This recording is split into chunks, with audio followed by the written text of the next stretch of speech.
রে বালতি হাতে ওটা কেনা যায়, জরিনা না? দেখি তো একটু কাছে এগিয়ে।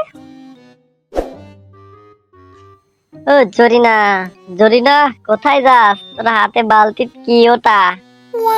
দেখ কেলটু, তুই কিন্তু সবসময় আমার পিছু নিস। এখন আমার পিছু নিস না। আমি এখন দুধ বেচতে যাচ্ছি, বালতিতে দুধ। দেখ জরিনা, আমিও তো তোর খরিদ্দার হতে পারি নাকি? দেখ কেলটু, আমি তোর কাছে দুধ বেচবো না। তুই কি বললি জরিনা? তোর দুধ তুই আমার কাছে বেচবি না? দেখ কেলটু, কথাবার্তা ভালো করে বল, এটা গরুর দুধ। ওই হলো আর কি, তোর দুধ আর গরুর দুধ তো একই নাকি? গরু তো তোদেরই নাকি? দে দেখি আমাকে 2 লিটার দুধ দে।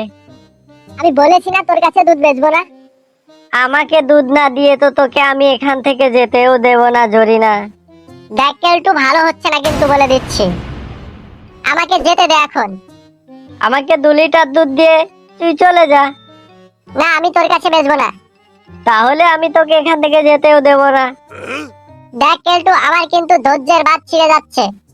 ঠিক আছে, তুই যা করবি করে নে। আমি কি করব? এই নে শয়তান। দেখ জরিনা, তুই কিন্তু কাজটা ঠিক করলি না। আমি কিন্তু তোকে দেখে নেব বলে দিলাম। আরে যা যা, তোর মতো লুচ্চা দুষ্টু পোলাপানকে কিভাবে চাইস্তা করতে হয় আমার জানা আছে।